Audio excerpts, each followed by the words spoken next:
Abusan for me nyina akwaba. Ebra so se ye den komotwetwe no ebre mu anopai.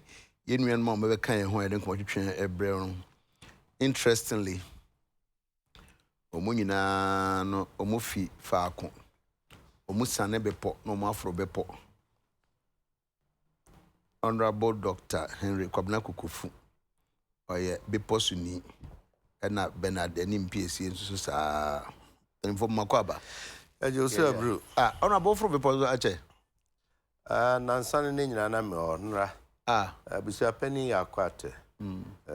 Okabe binti Friday, Saturday, Sunday. I know I'm from because Sunday nam me ho. Now, yeah. Na me nim so ba kokuma sinti. Okay, now we fa. About to. Oh, can't trust you. Ni piece ahmenim sa. Was in next be. I chance here busia wa monokrom. Yes, busia penny akwate. Na onyane baby kon na son na kosie no. Ti you na me o. Na me track ade bi wo obosmase. But me hwe me hu. Daddy ah. What the ira? O say. We be ira. Sinkrofo we be so mo grele ade bi wo para. O hwe me anka me kire. Doctor Tufu. Na who say o doctor eden. Tufu. Nam no. Men kan na masam. Okay. And nam kwa na grele. Eta grele na. Okay, so say nam dia okay. Aye, so say sa dia. O say sa fair. Yes, sa na fair dia. That's it. And now go now try we hu na course wo titi. Yeah, owura bia operate power bi wo kwan na no he ya no weblet sport. Uzani ye yi wo. Nipa dompa. Me draw yeah. Nipa dompa. Me hu ye. Oh yeah, premier nipa papa o there. Na man for be boa ma. Cast na sisi kwan chen ko ultimi hu. Kama. Yeah, pen na crab o kama. Ultimi hu.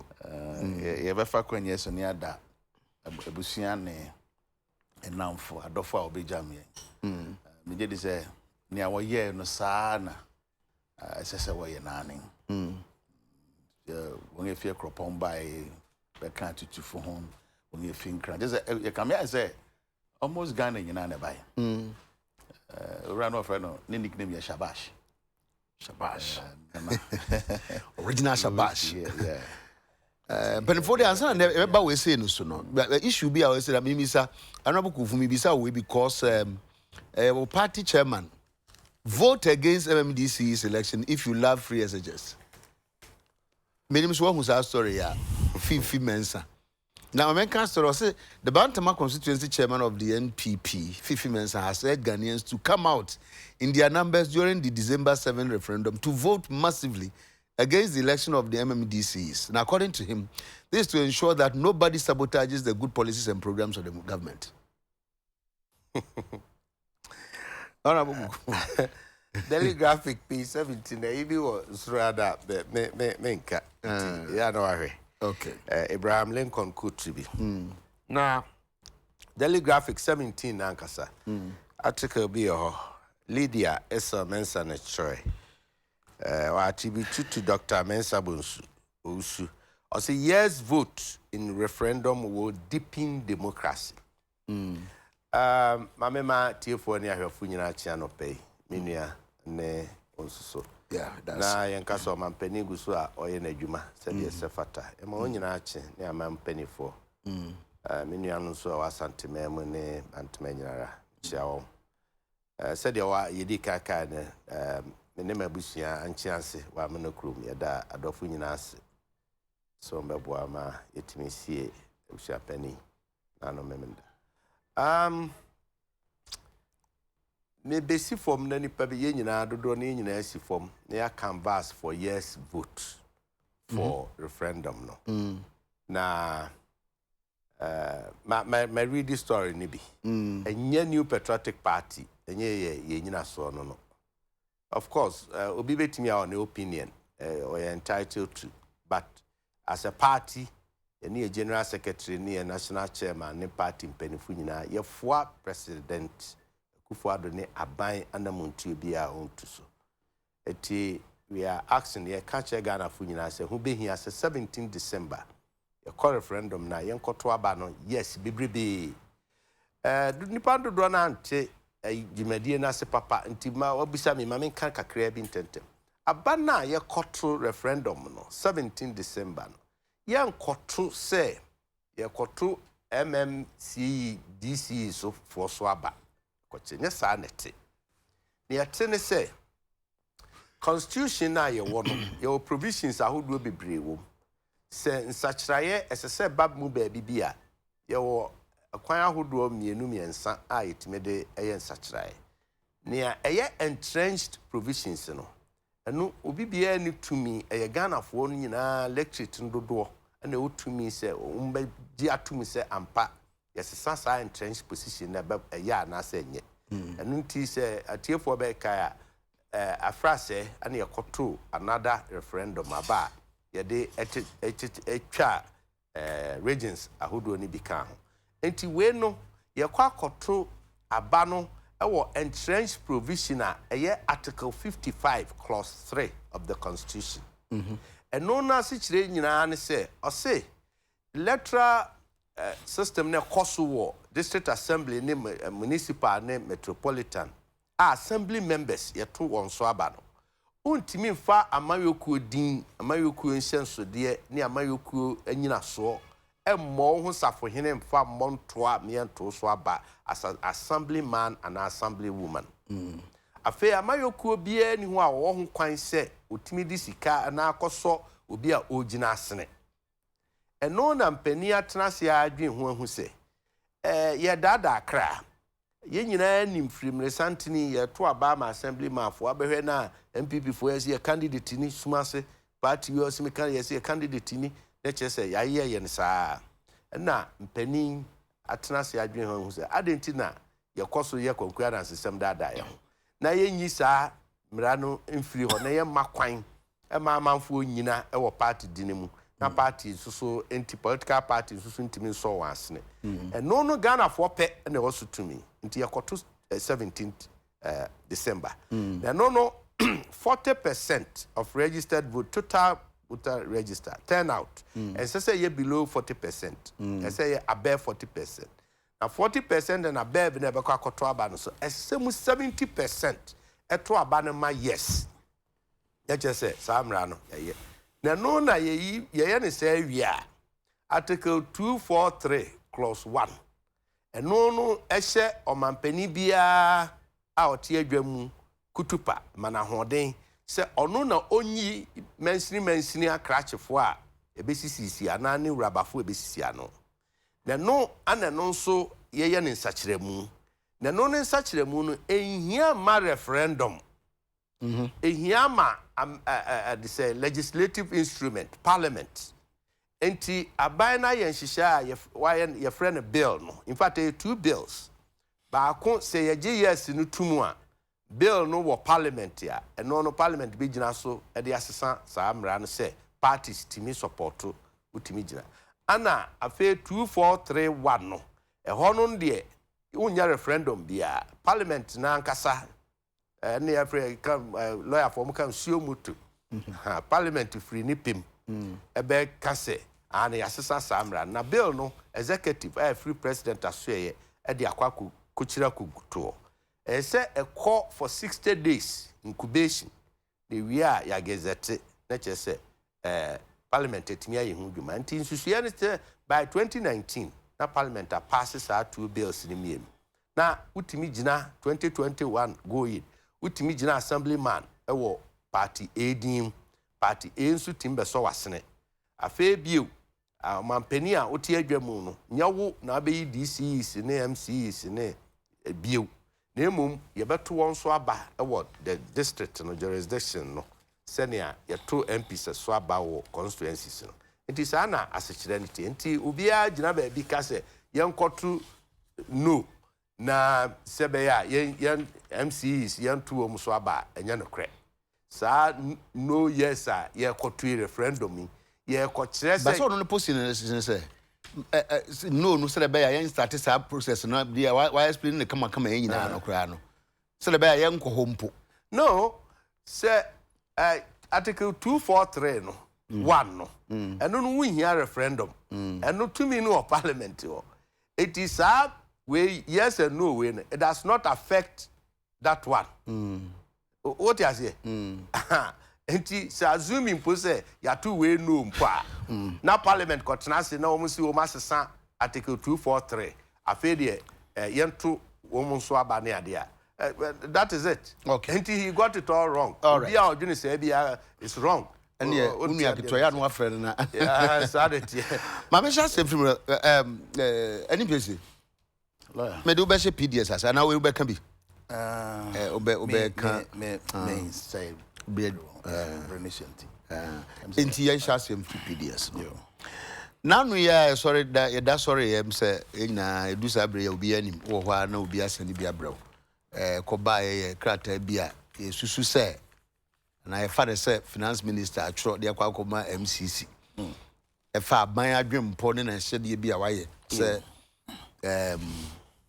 ne pamnotwa no PDS ye nkita hodie no na e be ya ye ntwensensan say nso ye twam nso a sa na ye nyina sa na ye nyae na wo hwe krata na wo kyerɛkyerɛ ne enti a aban koduru ba bi kro akwa koduru the fact say na MCC man aban wabo atwe aban adwuna sisu say ebo na adwundu mienu October 18 efia day na say de osa aban ye no onye ye a ene na nhyehyɛ e wo ho e fa saa compact 2 no ho no ya de a ye be twam aban sre say de team free kata no no say we ma omo ombe ma omo muyaye ni mum no nka ye ma up to 21st of October na nhyehyɛ bi ho a omo emfa ye ho nsɛm de mgiri sɛ wankasa wonim asɛm ba beto dwa NDC mo so mo press conference nra nwumre krata bi a mehwehwe bi a mensa nkan ya meteye ne sɛ MCC for no so kra no so atwro yen krata menya hunu ye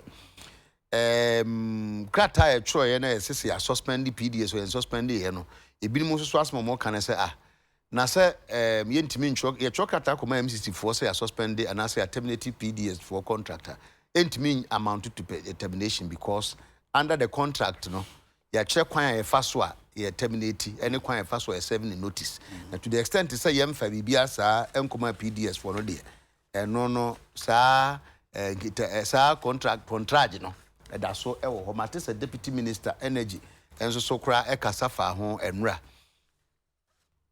de ya tete ya bedu sabri na menti wanu mu asem bi se nkomo na edoso na ho nkra bata no so doso ntie nsan ne kakrakra na ye hwe se betimi ama manfo ate ase ne yeko a ne babia ba bedura Yo lawyer. And that's na minchi atiefu na hwefo a wo hwe sabri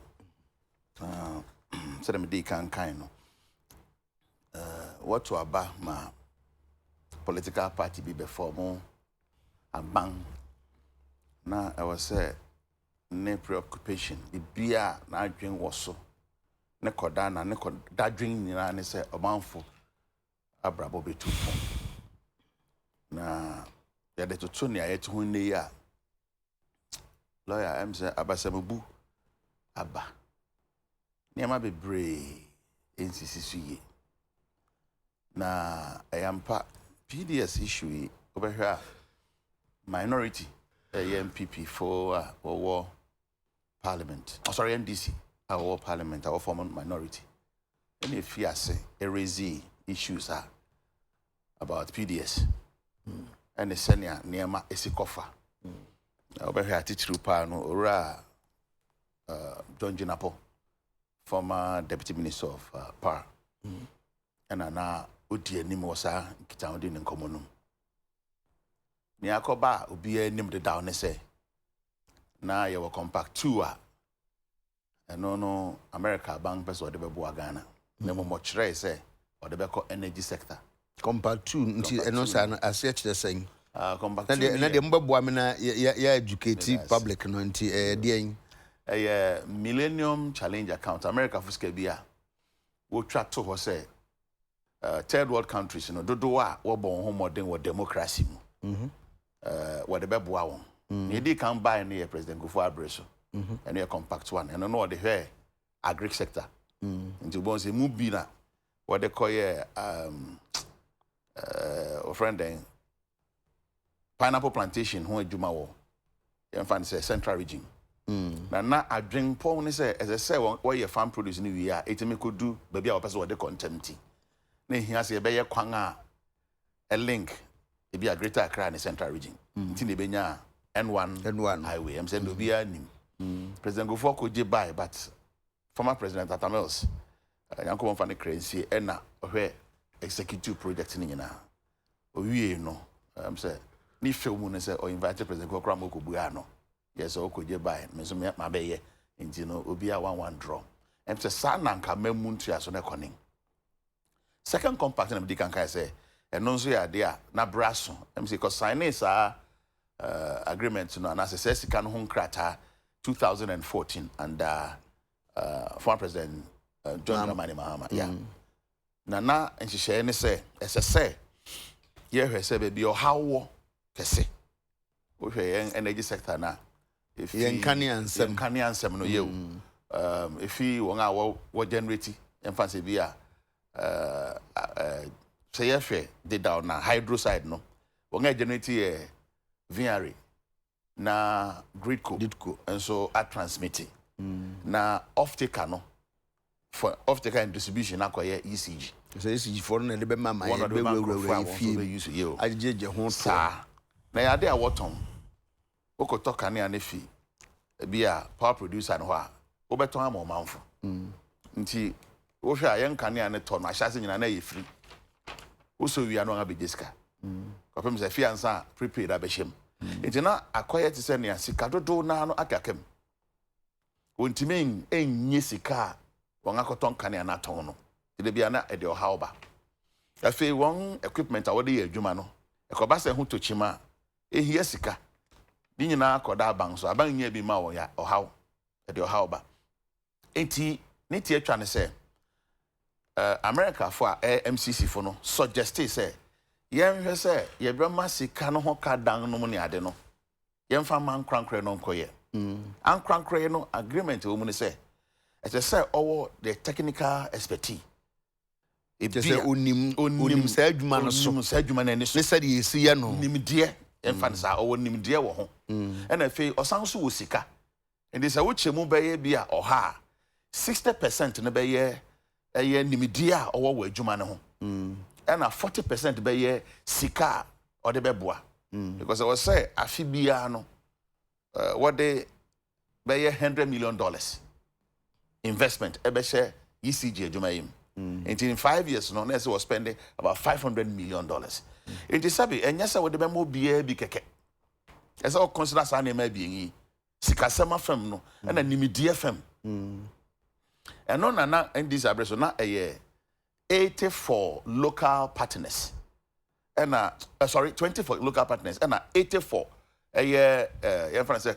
concessionaire or no bia no fia manone say 100% for Ghana kra na ni yesi ye consider na ma bi a ye di kan ho asemi say wo nimdi a obetimi de atre adwuma num na fe wo sika obetimi de aye adwuma no eno ni nyina so kese a ye gina so na ya de adwuma na mo bi a obetima qualify so obetima aye eno na am say abansesa ko bai abansesa no bai ni mu na MPP bai no so say ye Ghana ni na Ghana nkrankre benya 20% na amanoni ni enya 80% no osusu say emmo man no achieve sa you say local content no ebeye ebedimu no ha nti won adwen ne say yemma ankrankre na wo fi Ghana ha no one stick in your kese. And he was a son say from 20% no what they about 51%.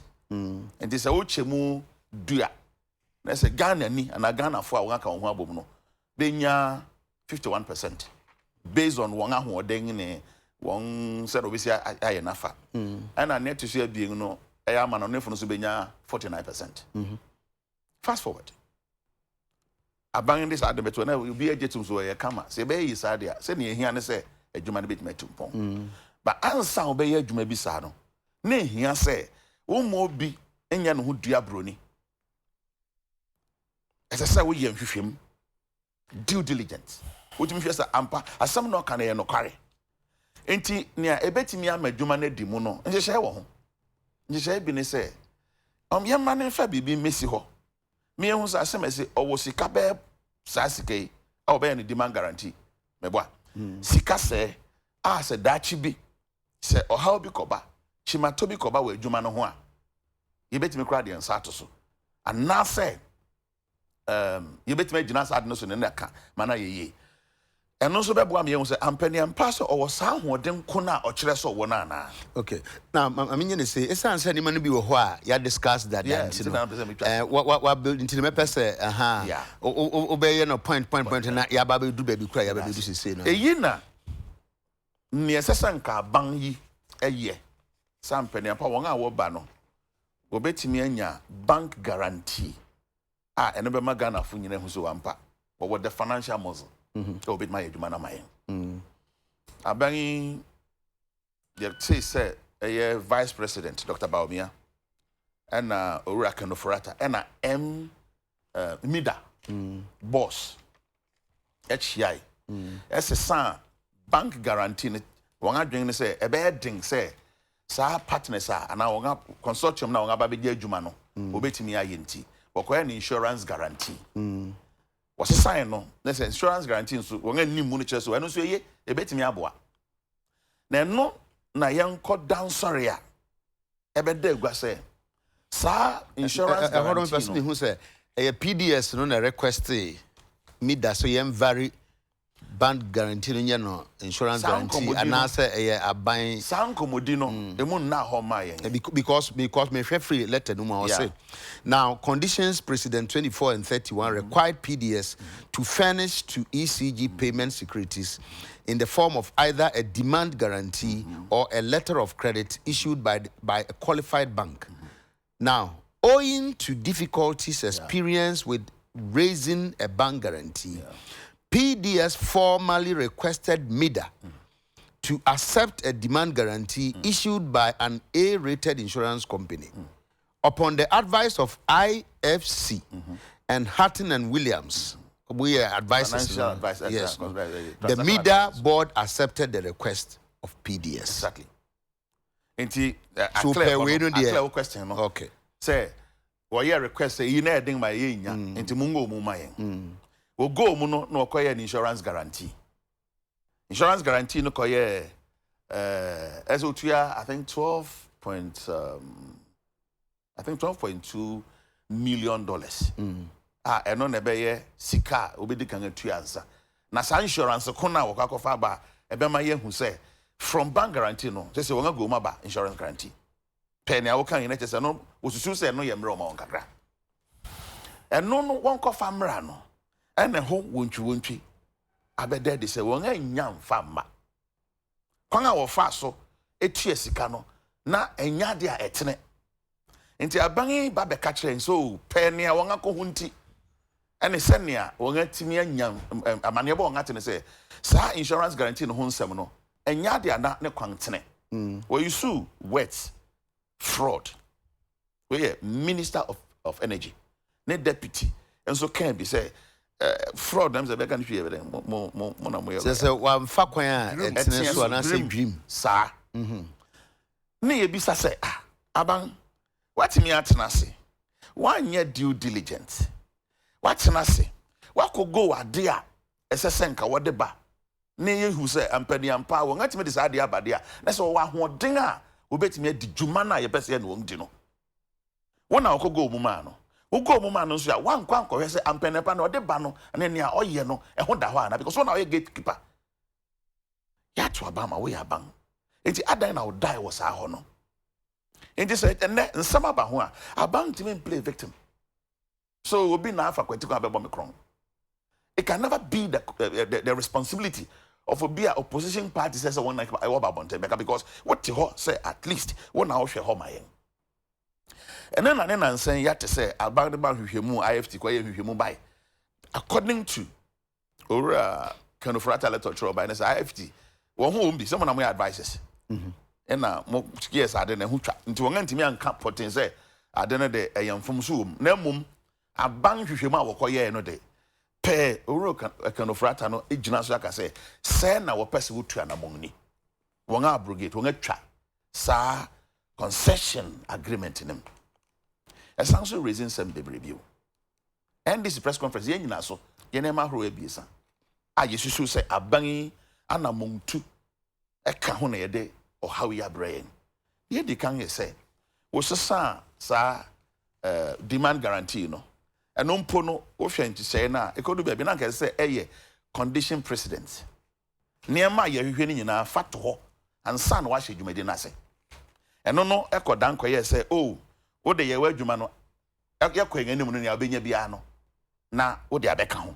But this is an training condition subsequent because emre bi ye tia yen enti no samre no susu twam pa na etese na me the example mo bi say telcos yetimi ma credit bi say use no bre bi sa be no so na use to ya na che sa de no asiegu yemfa no say okay sa na say cunning okay eno nti na o change ni say fact hwansa na koye na momu ye nyina no na wo de ni aka no e ba chirechiri lawyer say ye yaban fisa semi wa enye ye wona okogo mu ma no senka wan ngom ne bia ogire onim pen a ka wotimi hu ya hyase no say akoy enya de na hoden wo soro betimi aye enti yempe kwan foforo be fa so na yenya ne obetimi aye baba be ye obeka say NDC time won a obebe dey no odos but was shortlisted be do 6 consortiums was a sign agreement I be 5149 no emu anan koi na kai being ana miracle a winning bid because of a car on the Chinese companies now one they say okay baby security America baba ye juma Ghana ha na China for the America trade war nti obi anim e obvious say na nya de be ko ne kwan so totin miracle Philippines Philippines yeah but not one of the Chinese companies be 3 and na one so form another consortium and World BXC no money ade but the America ko siso ne say sa ban man ne da ho a anka ye nu baby a ye dui ne atusu abien eye due diligence na make sa ban man ne na ho anya hwehwe ma ye hu ne atusu abien sa ye rezi eye say ne ayete hu na no bon say the letter bi ba bonten ana letter ne ye letter foreign partners are ewo PDS mu pese one media board Asia nim say foreign partners are ewo sa consortium num ana PDS mu no nka no sa miracle our 30% and Energia SA our Angola we 19%. GTS in Santa Baron no TG Energy near the 15 exactly. The phone is just a foreign partners na sem foreign partners and no request of person who share media board no one question come about transaction here foreign partners are yenima na miracle no e dinga na was a letter no Meridian not miracle enya miracle Meridian what is 30% national Meridian ano just a miracle ye hu ne bio we fi sen them Energia SA e hono so ye won energy na just say Energia SA no so hwe na wo hu ne bio we fi sen them into ye raise question say na san crofo wo fi he because enya agreement take call parliament dinga na ehye mu ni nti ese dan na asani asabi wo ye contractor na wo biribi be qualify so bit ma bid for kwan bia na wako win bid na wie na wo de abema me asabi o minni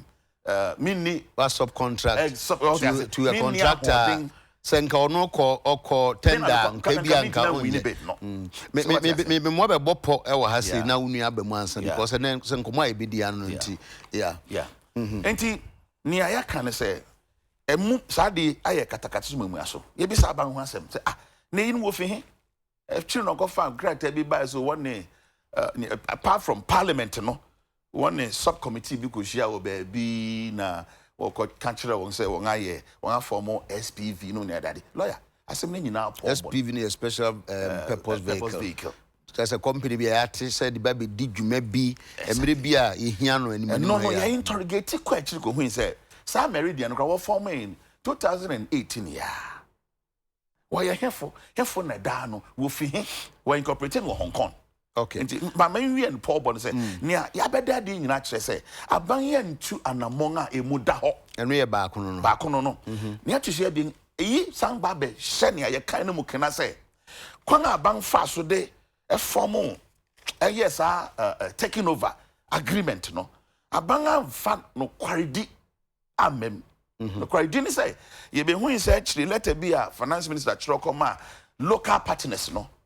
Say one shares ni nyina mbom one till special purpose vehicle EBA biom na one sanche niema ne bio ne question say na finance minister wo gina ho ma ban esi dan na wo kire ankra one anka wo hu abom I form consortium eri di juma say amagana no wo kire wo kwa wo fa so ntoro niema let our kire koma owura kotampa beka ya ehun sem ba abotin enti wo kan nyina bom a yentime mfa sobo mo bia wo sa adim say ye de sobo bo abanga otisui kon bia so because nka enti sobo no saying say wanye na adwuma yi adwuma wanye ne ye ne say wo ko sesa niema bia owura no frata so what the kind actually mu but enti mem waje wa home enti ne yanka yan pobo ascendis young poor bonne say see a bit me I be fufu bia biewa say na oro frata aka say wasan ba be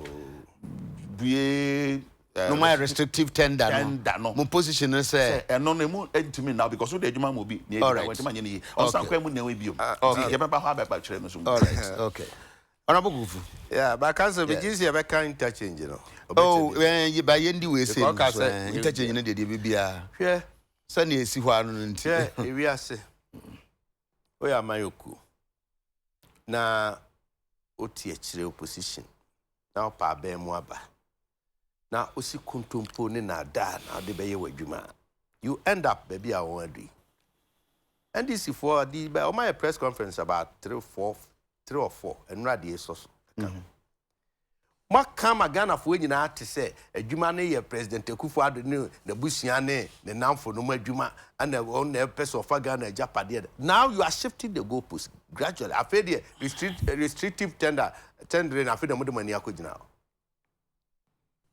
Emu wa ba bi kura o mo kan se o mo mpene kura time presidency yes suspend a PDS agreement. And krom sa ba chie ba ka se o mo mpene na PDS for ye adwuma adentina yes suspend you.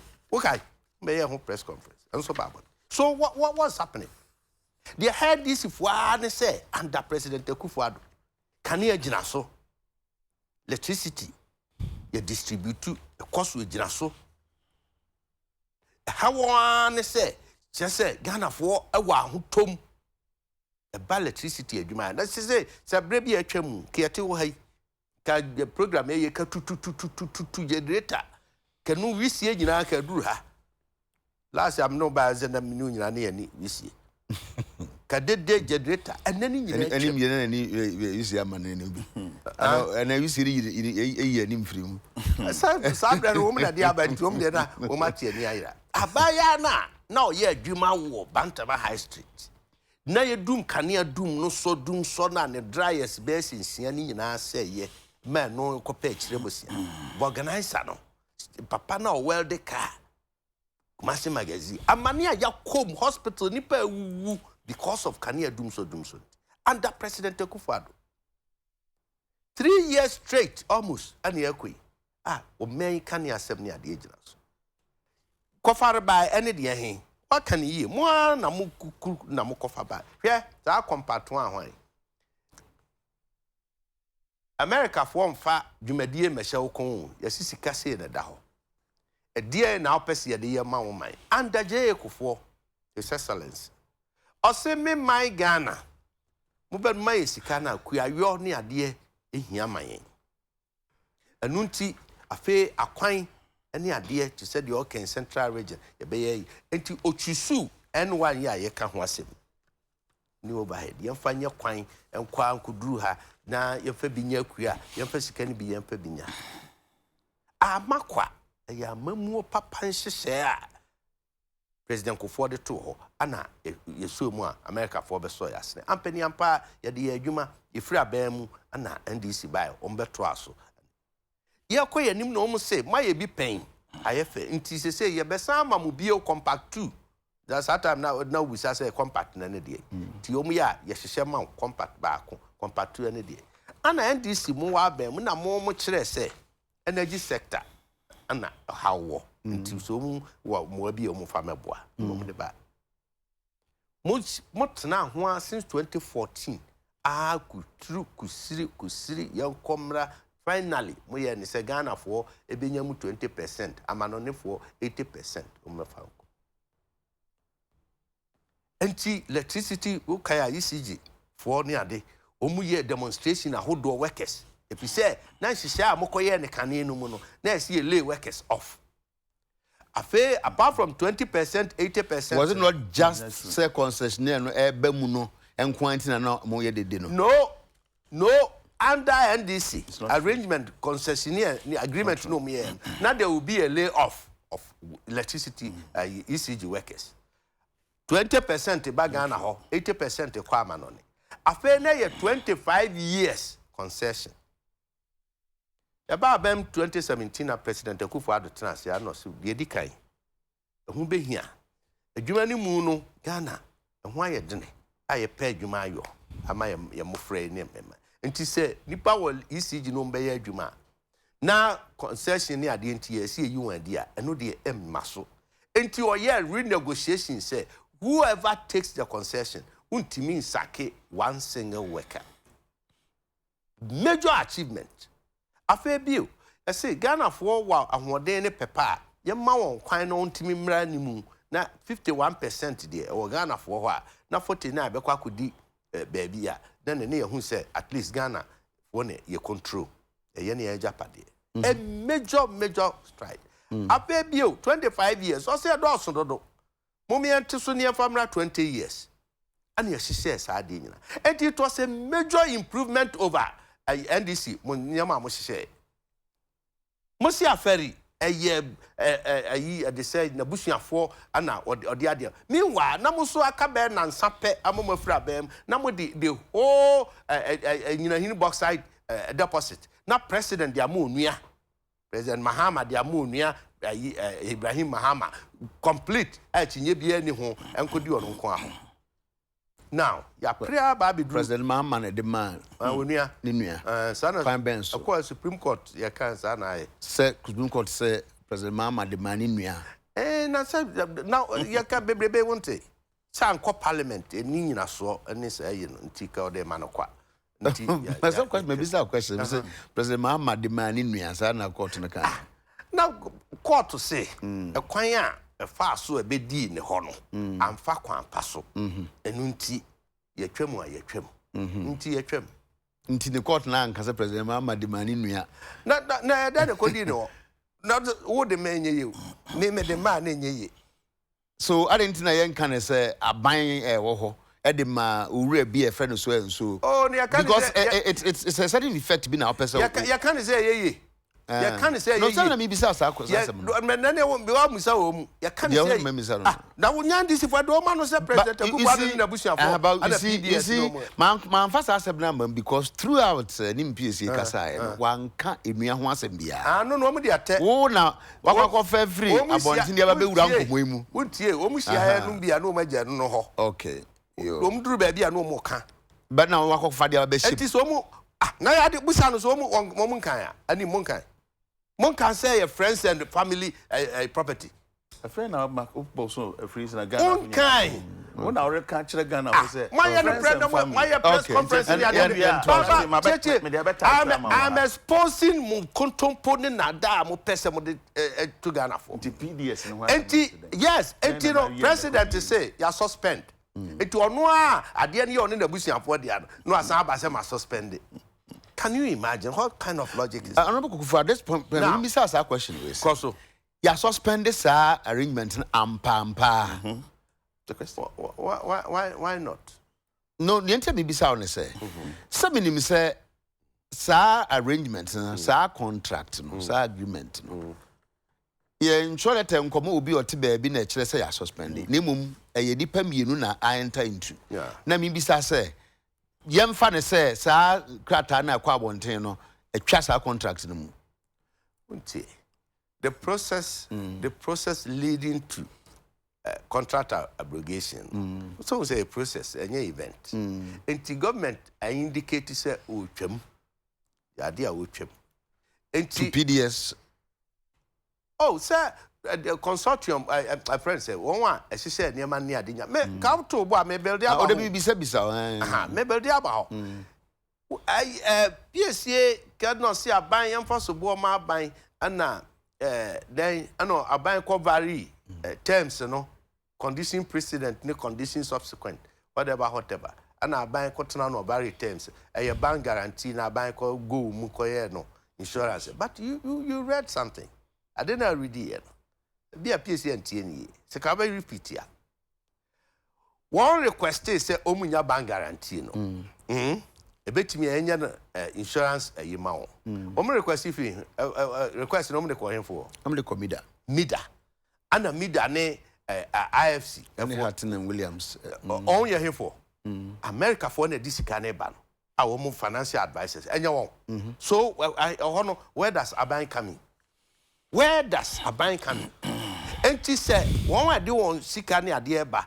At near maybe a Siama concessionaire, no atnas, no map variation now. Why searching Chinchina? What person would you rabbi? In any case, when you now course in action and now buying Gusua or ye if you moon near that. Because due diligence and your one stop shop.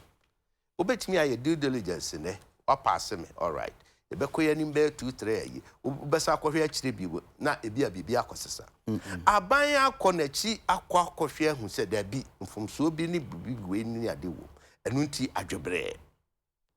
O Marban Abasun Casse, whom from Sono, would the Ahonka, any idea, a Kubequetia gun and tea, Ghana who don't tea, would you full stop? O Monabaso. Na maybe a chamuni idea and key who is an near Buya near Gusso, Naka, Oko can see Ethiopia. Who were listening government. And this is for a press conference now, just recent last week. Say, I buy at the idea comma another company be na my friends a Meridian 30% so why more cover to honey. Away, what is it? A complete false. Complete false. Modern nam say I buy a America I buy na a year I buy I buy a contract num ultra concessionaire yunum niade and teacher say President Kufuor does not deserve any credit.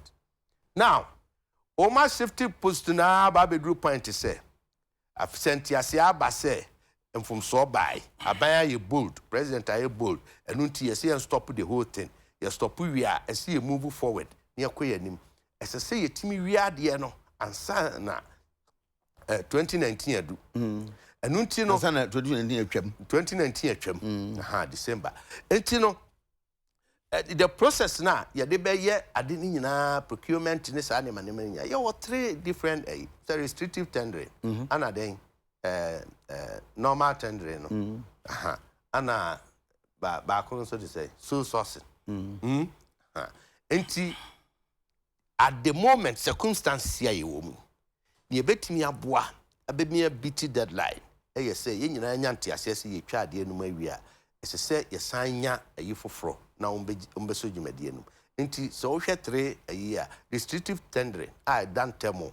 And no near the bit me a boa fast track the whole thing. And also must say a tico up a yempne. Enti pesamu ye bibia kwapem say sa sikana esese de ye adwuma no near the boa or mine na Ghana nkane agina so na Ghana fo nya constant supply. Reliable, sustainable supply of electricity. But some ya frustrated system na amaso na chese de ahochira bro man. That's a Ghana for. And she share mo ka ho asem. Oh, say na she say ya tra we tell you wo mo yi ya. Ya tra all those stages. Abedru say see nya new concessionaire. Mo du be na emfa so. Process be. Just because so sourcing enya the papa kra for now. Under the circumstance, I see a competition. Yes, sir. Good. And I can see a yet normal tendering competition. It will take another whole processor. A bedroom or not, Brenner, I say, and second scanner. Until the only available option, I reliable, credible, never to me a bois. any restrictive tendering. And no one see a bema mu ada ho ne mu be fine na obi a be hunu anamontu ayetu. And no so cry yam to one amokra mat yempene and then yempene enti dia na se mpese ye. Mo pese ya na ntwetwe nko na ebrani ntwam na sika na meka ga na nsa na se de ahokyire bi bebre o man na enu na mo pe na se Ghana for call how de ahokyire mu a dia pa na ndisi mo be. Almost say e ba sa the process no be compromised. Process there. Sir, restrictive tendering, no. Because some of you said there should be integrity in the process. Now, one gin ni say, sir, integrity, no, you fine ye bebem in the selection of whoever, no. And you say you should hear him. What alternative? Well, may assure say they have a position. They should have given an alternative. Won't me on pay AI just say BNC and of course enquire so sourcing. Na the hand and the end. But so with him at ABC me pay bias. So antitimase the only available option.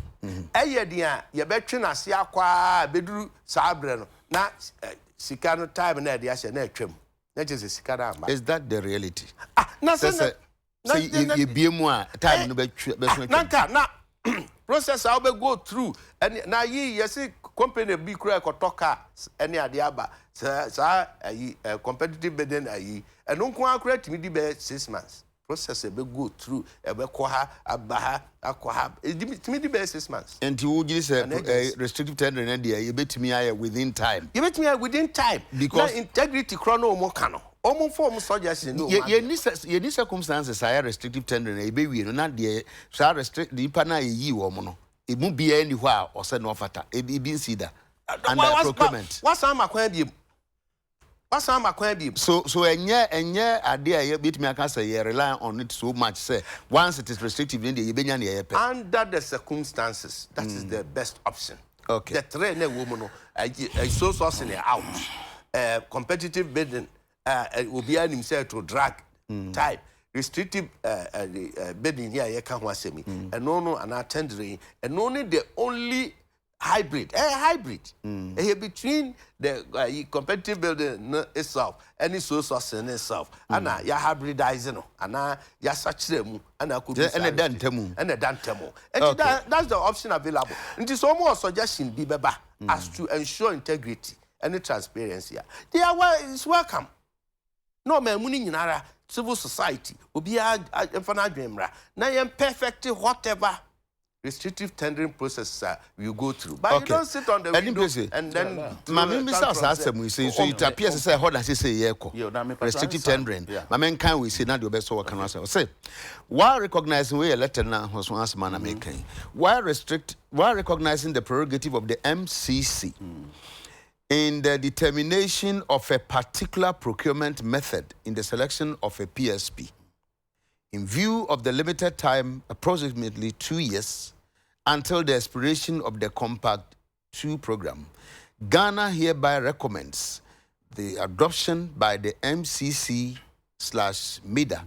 of a restricted tender process to replace PDS. Restrictive tender process shall be undertaken timeously by fast-tracking some of the processes without compromising the integrity and transparency of the procurement processes. Medase. Abandon position. Nintia also call for restrictive tendering. Nintia NDC yen susu say yen massa restrictive tendering no. Abanya breso because no ye complicit. Nyume nyina transaction nyina mo na dia be wi baby a ya be wi. Ye di kan ni. Honorable Kasa no kan say bi say yes your family and friends na san ko wi baby fufuro. Also yen ko blame ya FT Adameboa ana midafo meboa. O si emblem mo. No so say aban ho nim. Sana me kan say ye de sobo ba ban no so anyesa na se economy. No, my understanding is that say nye aban and a can say yen downgrade and as yen vary. Me person can say downgrade because minimum say guarantee no options. Yes. See aban no den sakrai ko ba demand guarantee no. Me boa. O say nya aban. Yes. That's it. But MIDA board say aban appointees was me. Go ahead, the board, no so. The bonds energy ministry, also finance ministry, also. Neti, but American ADB, Wadaroma. Now, but what can free him? A year board minutes. Me for board or call me meeting. No minutes are if you mobile ni. Letterhead person. Yeah, but and no na. That was letterhead. Oh, Mpacho kasana me waha. Oh, but anyway, I would also be interested any matters arising from previous minutes. Now, Adaroma, I mean, can some kitchen be anyway, memoir can all the same. Yeah, but a bad document say all kinds of minutes, sir. You near my mimic say, Metiwa Mihua, Mediatum say a minutes and minutes indeed. Aha. And you know, you need brain to memoir can be called the entire Americans are letterhead. Pepe Kutawi. Mean who be beer. A chess, a minute. Oh, the men cassa, Susan America. The men is a memoir kind for the purpose of discussion here. And then, my caution, you know, say, Pepe ya Kutawi. My own say paper bar could be. And yes, say na minutes here, Cambo Moa, and say, and you know, well, not that's my position. Yes, paper bar compare. Yes, if you say the entire American as of now will be the ministry, because the minister at the Bremen. Why not assign a minister? Attendees buy or I asked all those questions. Then American say, wait me, I can't say, Nipa will this variation no marketing, Sakai no marketing. Vice President Dr. Baumia can finance minister. Ufurata account be and a mida CEO in a confirmed meeting because so March 1st 2019 I'm saying now and this press conference now you make it point you all now some wa say the CEO expressed gratitude to His Excellency the Vice President, the Minister for Finance, the CEO and all stakeholders for their hard work and tireless effort to ensure the transfer of the assets and operations of ECG to PDS on March 1st, 2019. He therefore informed the board that there were a number of condition precedents which were converted to condition subsequent, CS, which must be completed within 6 months from the tender date.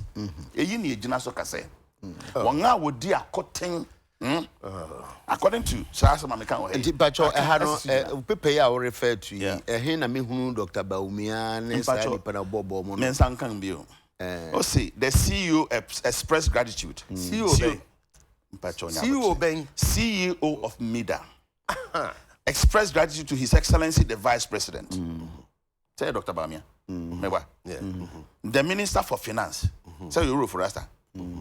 The CEO and all stakeholders for their hard work and tireless efforts to ensure the transfer of the assets and operations of ECG to PDS on March 1st, 2019.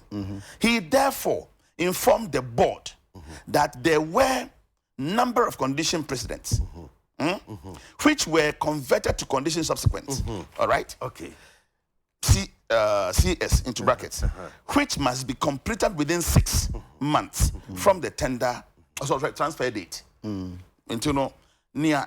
Now, how does this incriminate them? Not to say being. No, this will not go. This will not pass. No.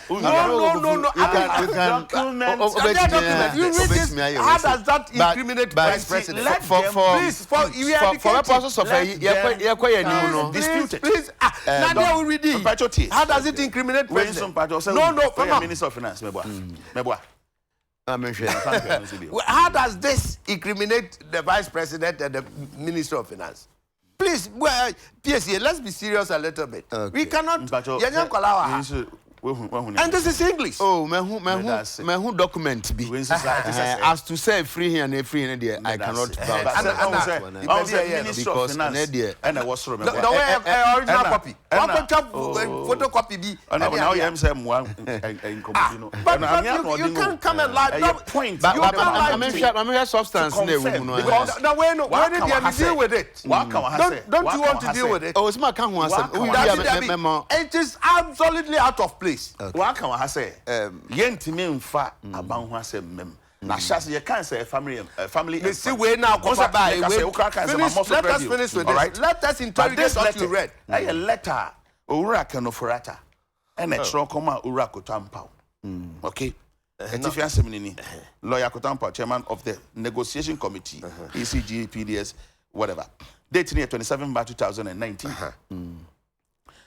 Dear Lawyer Kotampa, Ghanaian ownership of power distribution services, Ghana Limited.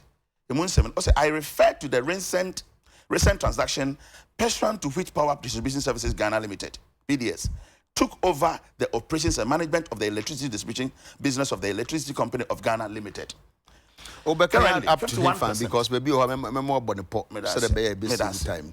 But currently 51% of the shares of PDS, the Ghanaian shareholding, are held individually by the following Ghanaian shareholders: TS Power Limited 10%, Santa Limited 13%, TG Energy Solutions 28%. Next suggesting me, say Osusu say one kasa shares ni nyina mom na one form SPV. All right. I better take you over management of such shares. All right. Send a beya or chinabi. So nipa for be person or no so kra no ba. Beka ho obeti ma beka ho. And the question is, you a finance minister. And an here can some Ghanaian stake no a private entity. All right. Until locus ben, interest ben, and a finance minister wa obetro sakrate suggesting this. Let me answer you. No, let me answer you. I can answer you. Okay. And nothing I'm no because baby I could do you say going forward no then you beat me aye. Na no na NDC so say abanya breso restrictive tendering so sourcing bebre akoso a eni anna ho ba ko ye Crow and Associates. Current into this judgment, me invite you say into suggestion say yenye den. Yes, suggesting say competitive bidding. Is that what you say? Ye be no even ye be no even till ye be no even restrictive crana. Nipa be to say finance minister. Nkomodini na shase korba 500 nyina no. Baby akogina ne so. Okay? Na to so being Minister of Energy. Say ordinary juma to her. Finance minister and finance juma to her. Yen dissolve media board no. Because one or ten say, we are if you hammer and ne or how are you women now? Or how big of Faba? How big? Media CEO or Benjamin. One manage on finance juma to her. So that at least ye benya nipa sabi you yeka sasemia. One whom me bon woman and Timoji say yen sad ya. Aban na be appointed finance minister, be appointed all the Crow and Associates asemi. So this see her because you say this say you are mono sad ya. PP na no nsem ekobai obi anim kwanga sa PP and ora aje whatever aje buato say aje bibi F conducting who fan issue and ne a court no special prosecutor what be nice any wrongdoing so NYE etimetam sika over 1 million Ghana cedis anchor open tendering and a tender on nankasa through socials etam say one cough train crofo kwa offer so for Paul Dua afro. So I think you can say aban ye jeni di say oh yes ye ho be kwa gwema na sabre no Ghana for ye rinyam fa so bi amfi na ekoso so na mpacho bi twa wadaroma we me bre na so o kan bi emu kra be ye we say go be pese me bisa na Kofu asem bi small can person bisa na say honorable Kofu na me bisa na honorable Kofu bisa asem dia obeka bia no kwese bisa na say we are Ghana na American for sabi facha me say me kan sa asemi sika ye nya bi obroni no no tini krom no de wanya ne sika na wahu ye mobo no opese oboa yen to wa yen hihye ya ma yen na yen so ntoto ye niema sa de be ye sa sika na ono de be boa yen no yen sa beka na kwa na de bekutumi kwa koduru se betwa ho frede sa be koduru se no e asem papa Enyasem papa to start with. Enyasem papa since 2014. And I said you made the dao. And na enko emra and I be drew this point. Nia a year wo mu kakra ne say at a certain point in time when nida hwa so ahu when utwasa no wachi echia na obi pone pre wachi ana wa utwa wani na hu sa ampa machi chia na o stop breaki na fe o pe kwantene ni gina so that is the good thing. Empem bebre aba ya hu se ne ye ne nye nanso ya bu ye ne agusu ne ekoso aye ye wo mremu a ya hu se de na ye no etechema emwa nti ye jai ye gina na epese ye koya nim tote. Now we need the collective effort of all now as we speak. Nia Europe PSA kan CCA or say finance minister. Now tie or say he suggested. He did not order. Well, letter no can. He suggested. He did not order. Now, if you care to know, Italo for Jubilee Field, oil na YouTube. Shareholders, no money idea whom ye be. We have something we call it a friend is saying partners. Enti oil na YouTube. Talo edi animono. They are the lead company.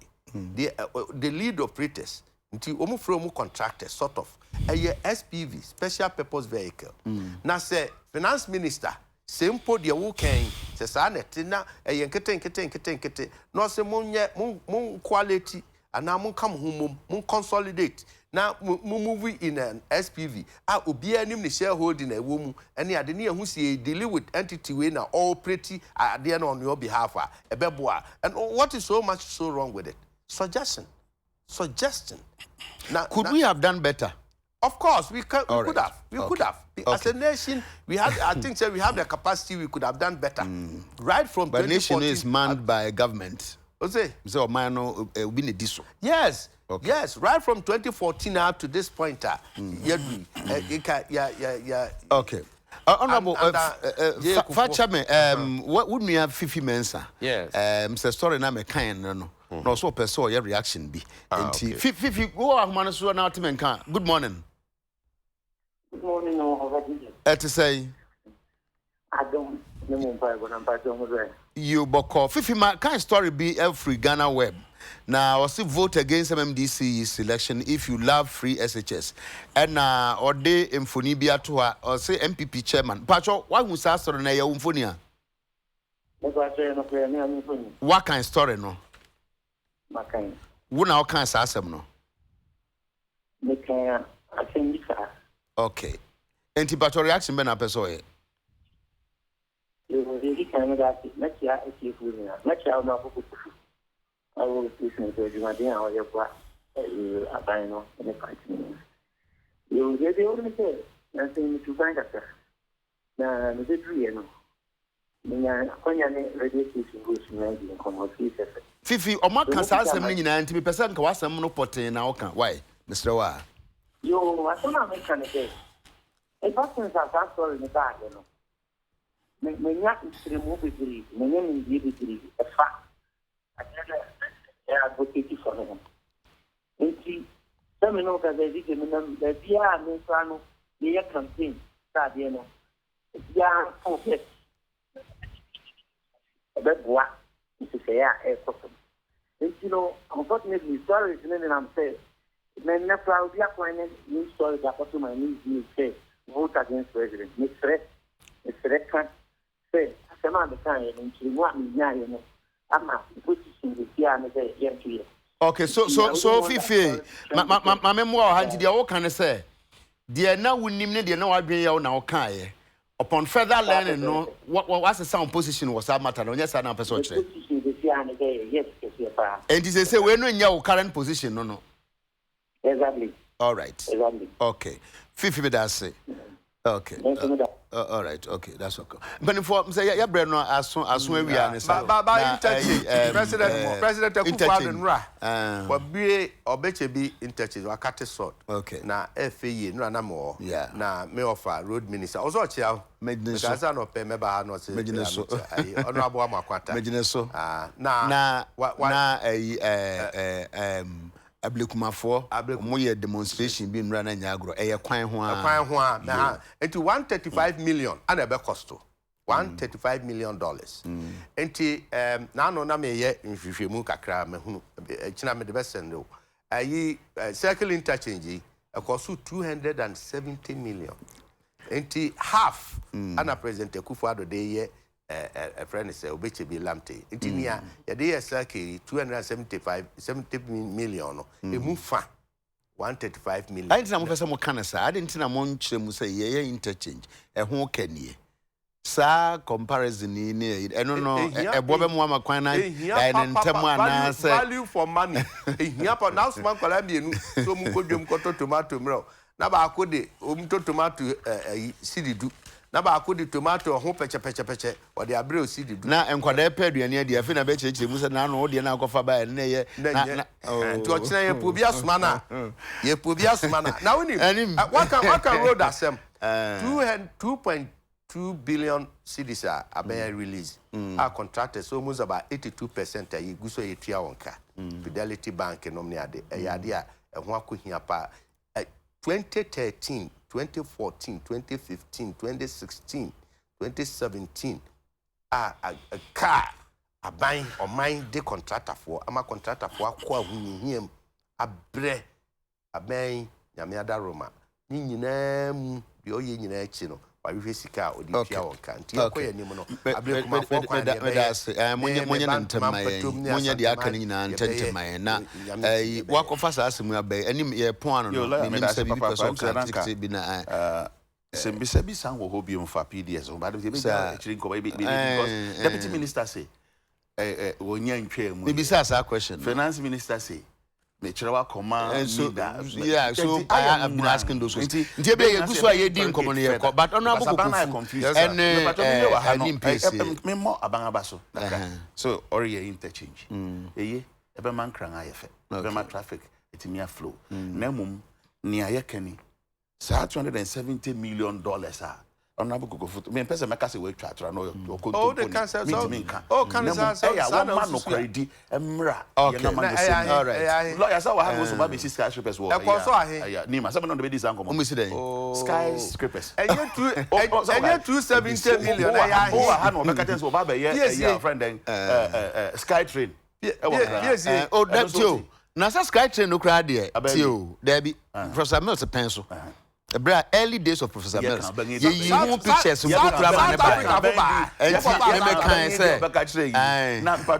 skyscraper ni ma de na de where did next spectate that be a would contractors cancel there be a contractor for now me be pon but honorable Kufuor honorable okay honorable ni PS moment can say mo asem ha me papa na me pese me ka contractor for wo Ghana ha pese o mo kasa fa mimi mu okay na se aban ne ye nyina se o man ne yete sabi o ye nyina na yete na o man mu ha se ne ehun se enye bibia na aban betumi aye aka ne ye yi kwan a na aban adwuma bi na ekoye aban adwuma na ekoye na se yese ye pe public private partnership yes ye makwan ma ankronkro mi bi o mo nwuma ankronkro bi o mo nwuma wie na omokopre aban contract say be supply near any for papers no go na be say say be ya da team be kai na say be supply goods and I say be service bia na katua aye dindindin notwithstanding say assign a contract actually timelines break cry betua sika onipa na kobobosia bank for dan no empem bebre aban betua sika no on factor into rate interest ayaye na me gidi say Ghana companies be brave nti aban me kan aban a I don't mean MPP aban me kire Ghana aban successive government o onni ni huni e was hard aban timi kire check na bounce ankro kwotro check na bounce e se mfa no nkogina court na ye mfa ne ntum me hwede bi be ba aban be kire check na bounce ni akofa ni bakro kire ye so no so nkogina court nti ye make can say going forward no say your hon so ye kwan kwa me ma contract exactly ye to so mienu ne say ye ma contract ni bia ye ntua ye to so miensa ne say aban ye continuum indi say aban bi ba na aban bi kwa say nya say bibi pa na ye hu a animanimu because adie no it discourages business, doing business in Ghana. Yesterday I say the ease of doing business near your home papers na encourage MY nti asma making me mpase mo bia yi mu ano mo yi ano me pese mo hwe me nina mu tie me near MP before me pese mo de mpini and this bebem e kasa kire mu nyina ho asem me kasa kire mu nyina because e bia mo ne nti o mo ntimi nka ne se o ko kan pa mo adwuma bi me de me maji adwuma mfo bia nchen na ye 450,000 MPP and 1.2 abe me bia you send obian send no hwe me de na send me me kan me de also why are there pass of referendum send by if you say na or ye campaign ya 250,000 no but program to Mahama Abreso and all free Gambaga na mo kan bibi wa Isa from Gambaga na Regu and what ya can a year of contract also Gambaga na me kan ade me nyina ya sere me teacher bi na de suma me or send me or say interview aye o wiase I already so na we was see BBC Hard Talk omo interview no say thank you and welcome to Hard Talk any pa kona je so say nice to hear CNN welcome to QA response no say thanks for having me DW, so we do DW. That's a valley. Welcome to Euromax. Also response, thank you. Al Jazeera, we say Al Jalazi. Welcome to 101 East. Also response, it's a pleasure. I still do Ghana journalists. Welcome to about Radio BD. In fact, it's a welcome to UTV. Nadia, Najiso. Thank you very much, and let me use this opportunity to greet your cherished viewers. And let me also greet Mr. and Mrs. Kwapon, who happen to be my landlord, and his wife. And lastly, to acquire Baltimore of Offensu Agogo. She makes one of the best live soups with bush meat on Offensu Road. And I think you should try it anytime you are visiting Tamale through Offensu Kintampo Road. If we are journalists, so unfortunately our time is up. But they do take away. Journalists also say. On that note, the DSC has said. PDS. No way if you are Nana Bidia, Sister Salome, Deputy Men Organizer or Bantama, or Papa 1 week here Friday. To me, names over me aqua. PSA don't offer me. PSA don't bear press PSA Beco, offer no Beco, maybe press conference. Now, you are assemble across the monochrome. Well, what did you want to me? I say, free how Baha, free how, oh Baha, and so no offer, then Cabus, no offer, begin next the whole day. Nancy also call Benjamin into the refugee. Oh, yes, I'm Ben. No opposition. I was for my point to my PSA free no so about me so. I said to my free. 80 more China may aduma ever since she be made a mass.